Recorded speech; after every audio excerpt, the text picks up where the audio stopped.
اس رات کی اہمیت سمجھیں کہ کسی ایک آیت کے ذریعے بیان نہیں کیا اللہ نے. شب قدر کو ڈیفائن کرنے کے لیے قرآن پاک کی ایک پوری سورت سورہ قدر نازل کر دی ہے. یعنی پوری سورت only for define one night.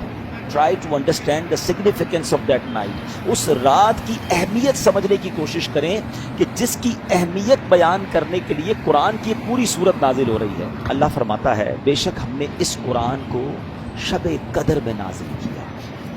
یہ رات کتنی مبارک ہے کہ اس رات قرآن نازل ہوا ہے. رمضان میں قرآن نازل ہوا اور پھر اس رات، خاص اس رات میں نازل ہوا. قرآن 2 صورتوں میں نازل ہوا ہے. لوح محفوظ سے آسمان دنیا پر جب نازل کیا گیا تو وہ لیلۃ القدر میں نازل کیا گیا، اور آسمان دنیا سے ہمارے آقا علیہ الصلوۃ والسلام کے قلب منور پر 23 سال کے عرصے میں درجہ بدرجہ بتدریج حضرت جبریل امین لے کر قرآن حاضر ہوتے رہے، وحی لاتے رہے، اور یہ 23 ایئرز کے عرصے میں نازل ہوا. یہاں جو بات ہو رہی ہے وہ لوح محفوظ سے آسمان دنیا پر نزول کی بات ہو رہی ہے.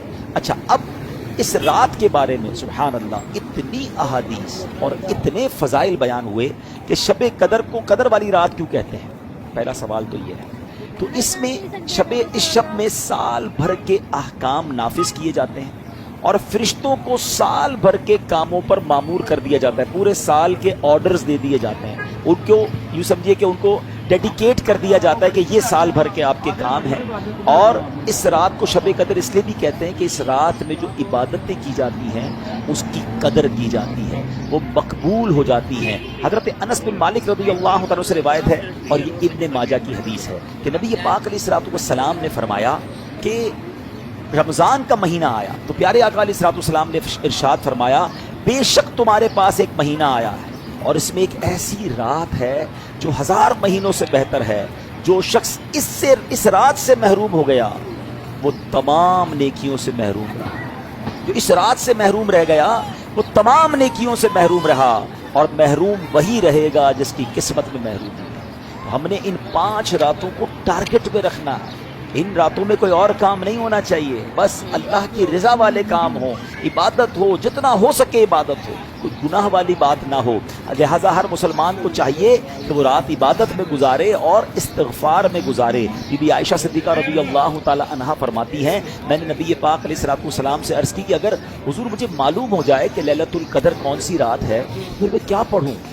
میرے آقا علیہ الصلوۃ والسلام نے لیلۃ القدر کا ایک وظیفہ عطا فرمایا. میرے آقا فرماتے ہیں پڑھو اللہم انک عفو کریم تحب العفو فاعف عنی. اے اللہ، ذرا ترجمہ سنیں اس کا، یہ اتنی ٹچی دعا ہے.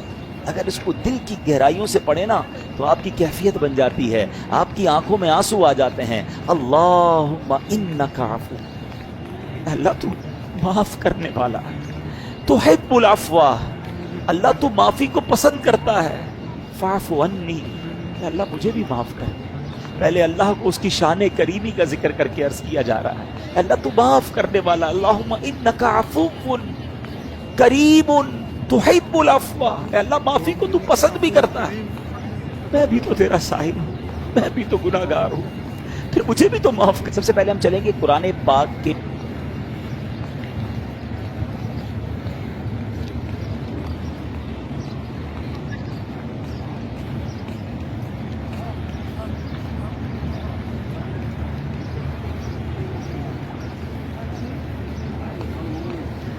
مگر اس رات کی اہمیت سمجھیں کہ کسی ایک آیت کے ذریعے بیان نہیں کیا اللہ نے.